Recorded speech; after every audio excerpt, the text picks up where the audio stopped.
Hey everyone, welcome back to Scripture Boost. I'm so glad you've joined me today as we explore a powerful lesson from the Bible about obedience, specifically from the wedding feast at Cana. If you're new here, don't forget to like, subscribe, and hit the notification bell so you don't miss any of our faith-filled content. Today we're diving into John 2:1-11, the story of Jesus' first miracle, the turning of water into wine. At first glance, this may seem like a simple miracle, but there's a powerful lesson about obedience hidden in this beautiful moment. Let's set the scene. Jesus, his mother, Mary, and his disciples were invited to a wedding in Cana. Weddings were big events, and they would often last several days. At some point during the celebration, the wine ran out, something that could have been a major social embarrassment for the hosts.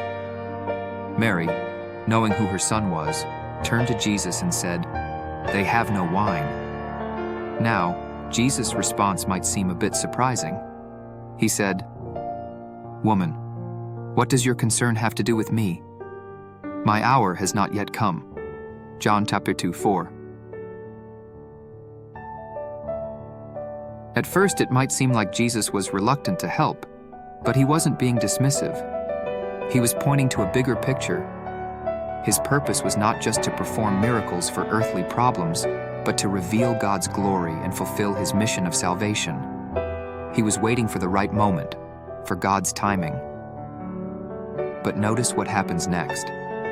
Mary, with complete faith in Jesus, turns to the servants and says, "Whatever he says to you, do it." John 2:5.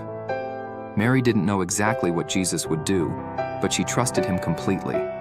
Her obedience in this moment is a powerful example for us. Let's pause for a moment and reflect. How often do we question God's timing or hesitate to follow his lead because we don't understand how he'll handle our situation?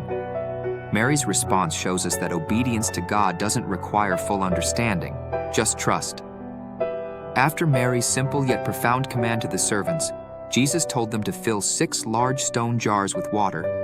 These jars were used for ceremonial washing, and they were completely empty. Jesus then instructed them to draw out some of the water and take it to the master of the feast. And when they did, the water had turned into wine that was even better than what had been served before. Here's the lesson. The servants obeyed Jesus without hesitation, even when they didn't know the outcome. Their obedience in filling the jars with water led to the miracle, and that miracle revealed Jesus' glory and deepened the faith of his disciples. John 2:11. Obedience to God often requires us to act in faith, even when we don't fully understand why or how things will unfold. Think about your own life for a moment. Are there areas where God is asking you to take a step of obedience, even though you don't have all the answers? The Bible tells us in James chapters 1:22, "But be doers of the word, and not hearers only, deceiving yourselves." Obedience isn't just about hearing what God says. It's about putting it into action, trusting that he knows what's best for us. And sometimes, obedience isn't easy. It might not make sense at first, and it might not come with immediate rewards. But we serve a God who sees the bigger picture, and when we obey, we are partnering with him in bringing about his perfect plan. So, how can we apply this lesson today? When God calls us to act, let's remember the example of Mary and the servants at the wedding feast. Let's trust God's timing, take steps of faith, and follow his guidance, knowing that obedience to him brings blessing and growth. Thank you so much for tuning into this episode of Scripture Boost. I hope this message has encouraged you to take steps of obedience in your own life. If you've been blessed by this message, please like this video and share it with someone who needs to hear it. Don't forget to subscribe for more Bible-based content, and I'll see you next time. God bless.